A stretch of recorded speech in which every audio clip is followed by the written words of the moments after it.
Thanks for coming back. Okay, I'm in my story. I'm in my late 50s, turning 60 and all that. So I wanted to tell you about the little lady who replaced me at my job. I was at IHG for 17 years, and they outsourced, actually, they called it offshoring, um, most of the whole finance department. And I had the lady come for me to train. They gave me a bonus to stay on 6 months to train my replacement, and a lot of the other people in the department were doing the same thing. So she was real sweet, smart, probably in her early 20s, and very interesting. The difference, I mean, she told me what she was getting paid. Wow, the difference. I mean, uh, this is why the work goes to India. I mean, I don't know if this is right for me to say or not, but I was making $30 an hour and plus bonuses and perks and all that, right? She was making $5 a week.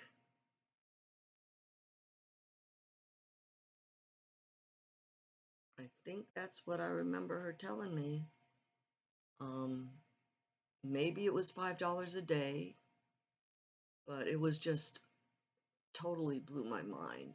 But her lifestyle was not bad. I mean, she had a nice apartment with her husband, and she had nice clothes, and she was happy. Um, what a difference, you know? Unbelievable. Anyway, and that was back a while ago, so maybe they're doing better now.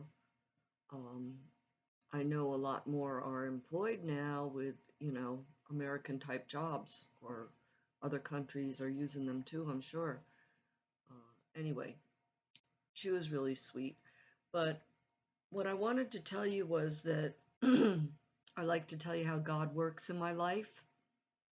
And uh, while she was here, I um, I friended her. I was being hospitable, as an American, showing her around and everything. I brought her to my house, I brought her to my church and all. And she told me a lot about the life in India. And she told me, she told me about arranged marriages, um, which I don't think are a bad idea.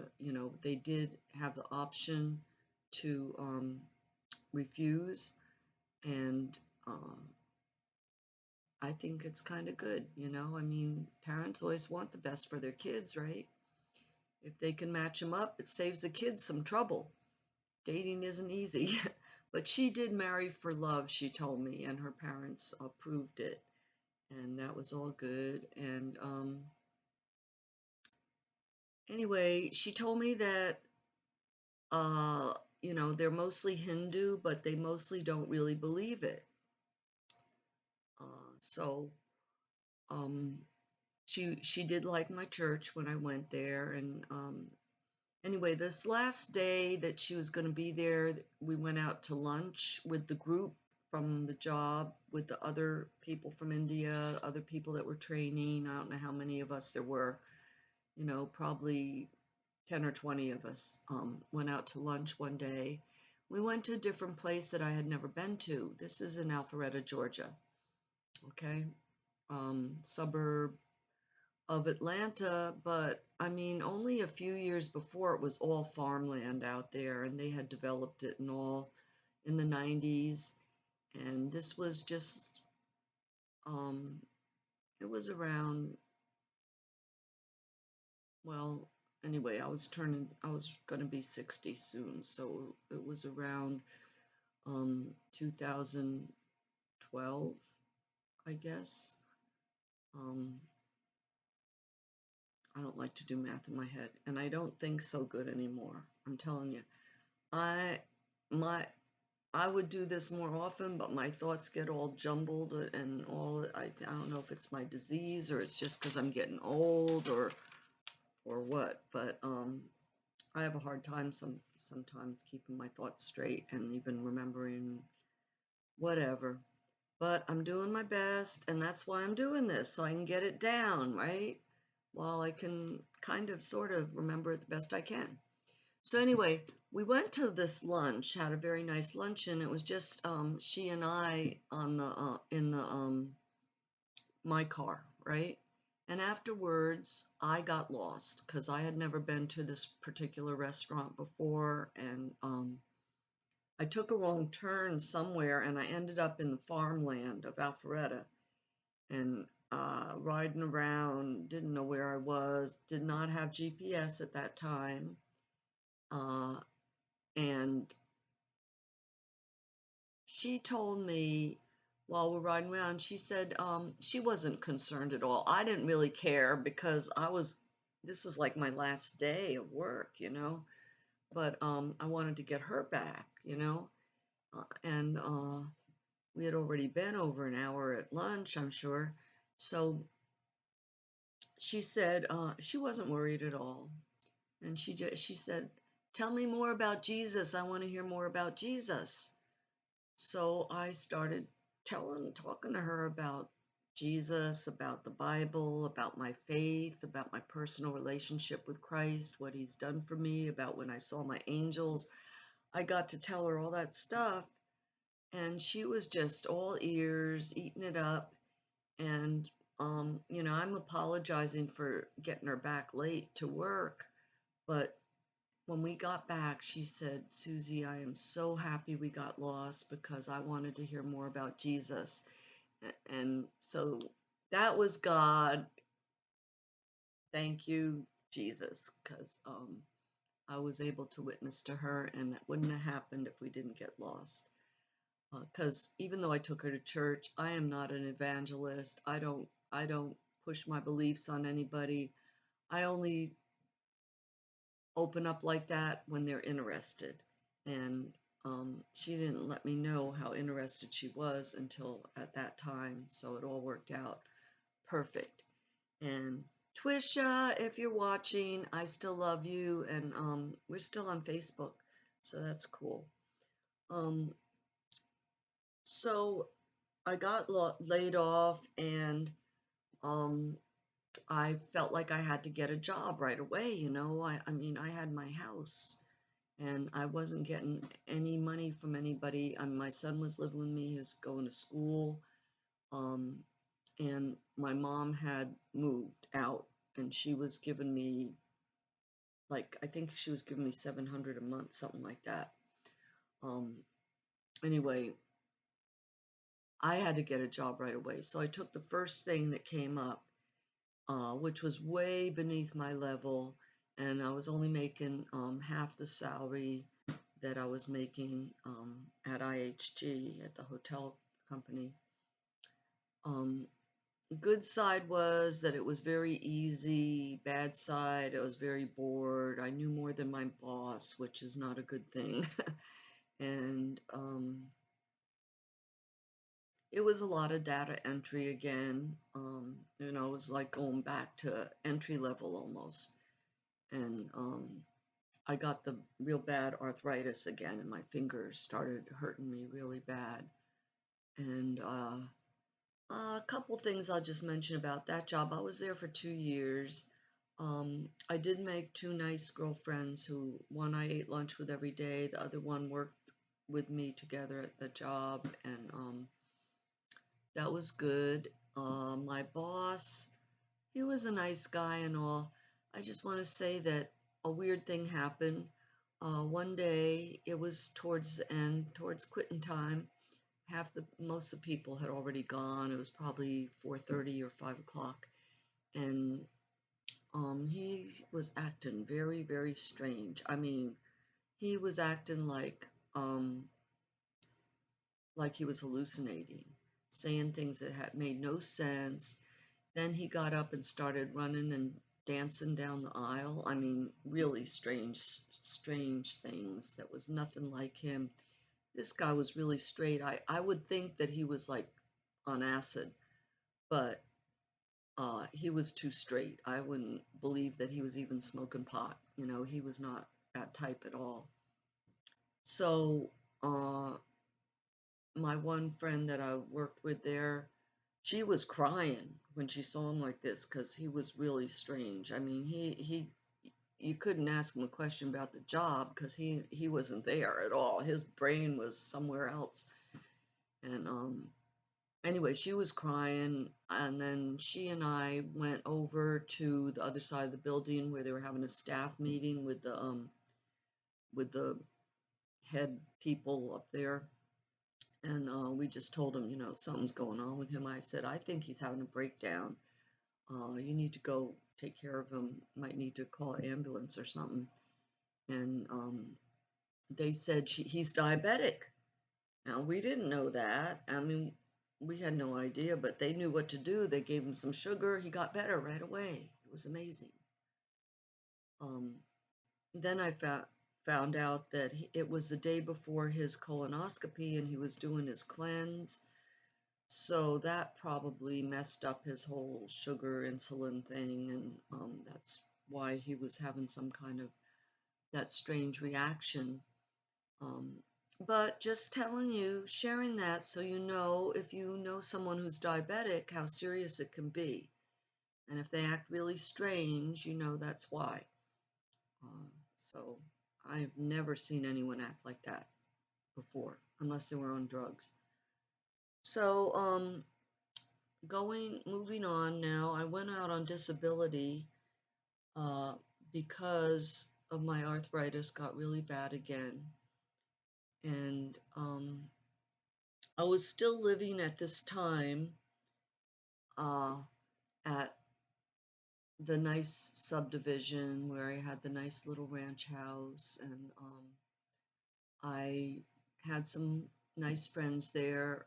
I want to mention one of the best parties I've ever been to in my whole life was okay, there's this one couple that lives there, um, the Moes, uh, and they were so cool. They were so fun. They were so sweet and good to me.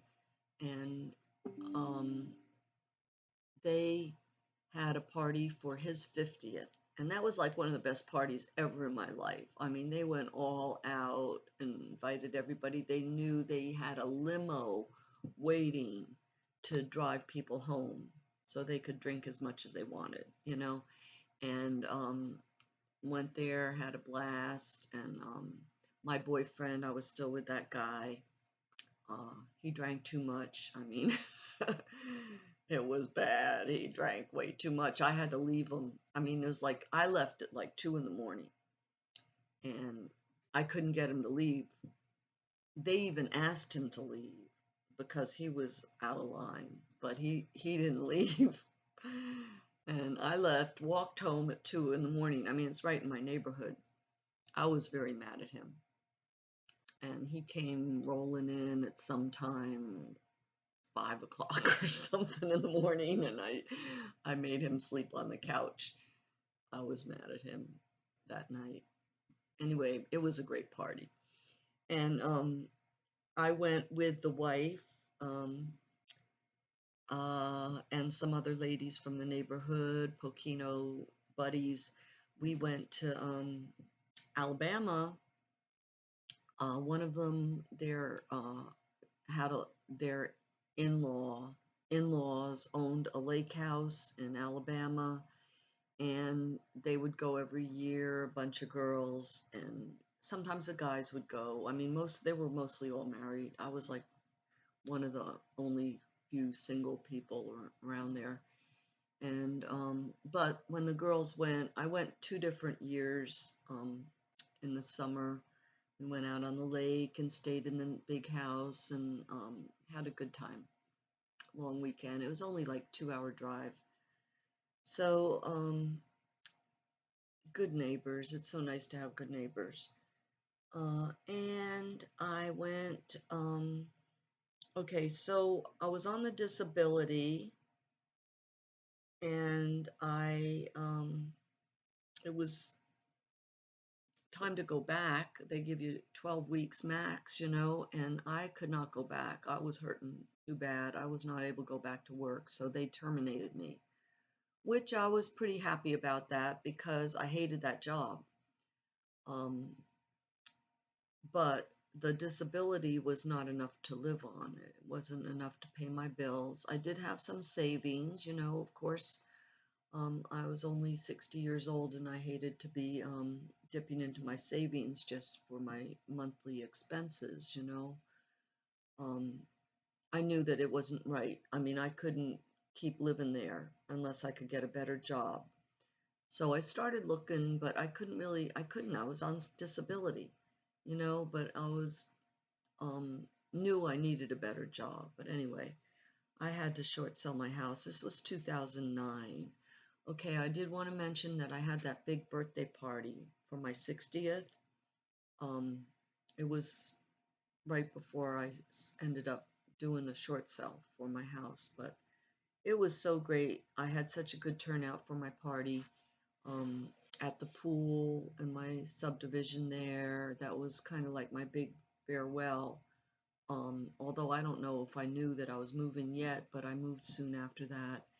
And my friend Sherry came up from Florida for my 60th party, and even Donna, who was my ex-husband's first wife, she even came out for my 60th. We had made friends through Facebook.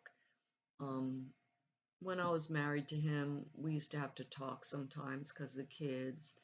We were always nice and cordial, but I never got close to her, never wanted to. I didn't want to hear about her life with my husband at the time.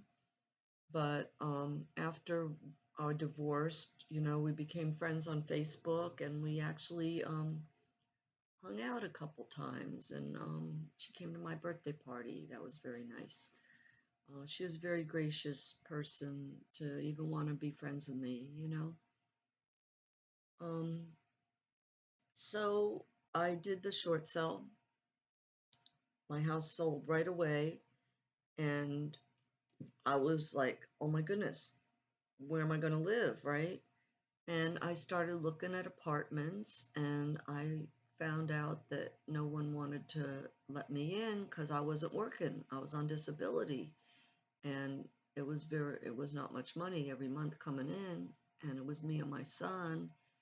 And I did tell them that I had savings that I would be able to pay the rent, I'm sure, for the year's lease. I could pay the rent from my savings. But nobody wanted to accept that. So we were getting kind of desperate because my closing was in 3 weeks and didn't know where we were going to move to. I mean, really starting to get desperate where I thought we were going to end up living in the car. I didn't know what was going to happen, but we went to this place, Peachtree Corners. It used to be called Valencia. It was really crappy, crummy, horrible, ugly place. I'm sure it was very nice when it was first opened, but it was old and not where I wanted to be at all. I mean, the location was good, but the apartments were bad. I mean, almost as bad as you could get, you know. Um, so they didn't even want me. And something I don't understand, because I had such a hard time getting approved for a rental, and there's all of these people in these rentals that can't talk English, you know, and I'm thinking, how come they could get approved to rent and I can't? I mean, all I can think of is that somebody's sponsoring them, getting them in somehow, you know, but they didn't want me. Anyway, this one place, I asked to talk to the manager and I begged and pleaded, showed them all my savings, and she reluctantly decided to accept me. based on my savings. So we moved into this crappy place, ended up staying there for 18 months. And I started, after I wasn't working for a while, I started feeling a little better, going to chiropractic, and my son was massage therapist, but he was going to school for something else. But he was doing massage for me, and um, I was in a healthy lifestyle. I mean, ate healthy and, was careful. I was not overweight or anything like that. Um, anyway, I was starting to get better after a while, and I started looking for work, had a really hard time. Um, Once I started looking for work, I was getting interviews left and right all the time because I had, great qualifications. Um, I was getting even second and third interviews, and all of the great companies have offices, and most of them are based in Atlanta. Most of them that are not based in Atlanta have offices in Atlanta. I mean, the opportunities are just endless there. I was interviewing, almost daily. I had all these interviews lined up. And, when you get a second or third interview, you think you're in. And this was happening to me over and over and over. It was really wearing me out. And I just figured it has to be my age. I was 60 years old, thinking it's got to be my age. I know I'm qualified. One company, it was a IT new company out there, some kind of software or something they were doing. The young guy who interviewed me actually said to me, "We are a young, dynamic company. We are not a bunch of people waiting to retire." Um, I probably could have got him in trouble for that, but I didn't go there. Anyway, I had a really hard time. I mean, I was really excited about Siemens, big company. Um, and they were going to pay me very well, but 3 interviews and they decided on somebody else. And I pretty much gave up. And then I did give up. I really did. I don't know what I was going to do. I decided I would look for just part-time. And I decided that I was not going to get the kind of work that I had in the past because of my age. They want younger people. So I figured, I'm on LinkedIn and I'm going on Indeed and all these, I figured I'm going to just go for part-time, something like a receptionist, something like that, something simple, easy. Maybe I can get hired for something like that. So that's what I was looking at. After a while, I even gave up on that. Um, I'm going to tell you what happened in my next episode because I've talked enough now. Thanks for watching. God bless.